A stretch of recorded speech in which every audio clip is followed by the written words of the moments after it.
Hey, it's Nadine. Welcome to my channel. Today, I will show you how I make and add graphics and animated texts to my videos. I hope you enjoy.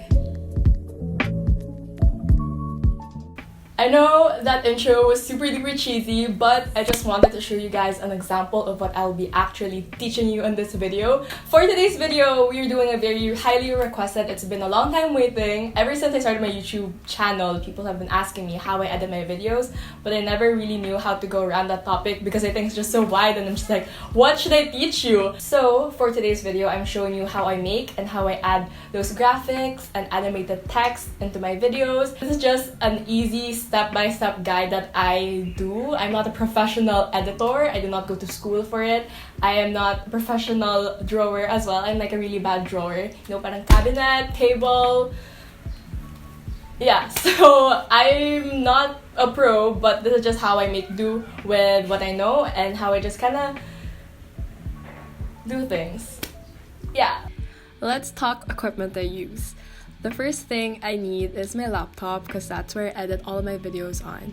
I use Final Cut Pro X for all my video editing. For graphics, doodles, and handwritten text, I use my sister's iPad Pro and her Apple Pen. The app I use is called AutoDesk Sketchbook. It's free and it also works on your phone. Now let's start with the editing process. With a new project on Final Cut Pro X, I import all the clips I've filmed and I weed out the takes I don't like. Once I'm happy with how the clips are laid out, we can proceed with creating the doodles. This next step is not totally necessary, but it's extremely helpful as a guide. I screenshot the stills of times I want to put graphics up. This just ensures that the graphic that I will be making is placed and sized exactly how I want and where I want it to be. You can also just eyeball it, of course, but for moving shots, this could be extremely helpful. Afterwards, I airdrop the screenshots onto the iPad, and on the Sketchbook app, I create a new file with a 1280 x 720 dimension and import the screenshots onto it. On top of the screenshots, I create a new layer for the doodles. For doodling, the brush I use is the chalk pastel to get that chalk-like effect. I change the color, put predictive on a tiny bit. This just makes everything a lot more smooth looking. Then start writing stuff until I like how it looks.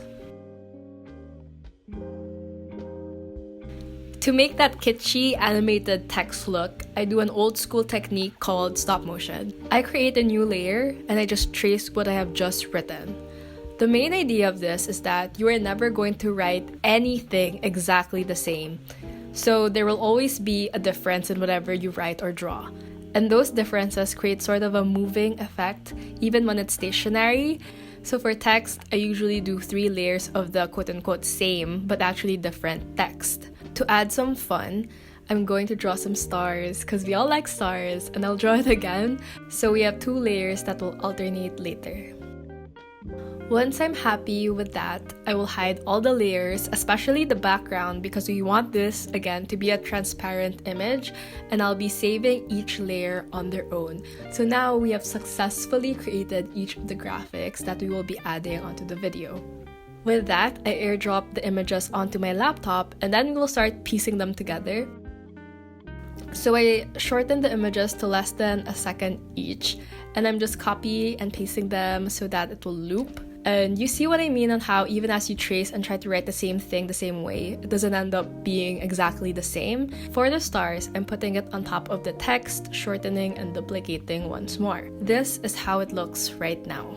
So that's basically the gist of how I make these things, but continue on watching if you're interested to see how I create the full intro thing that I just showed you guys earlier.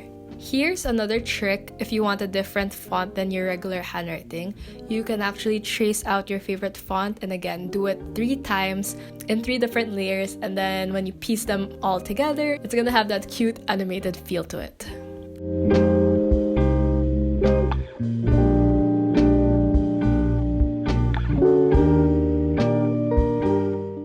Once you're finished with the project, just save and export and you are done. This again is my final output.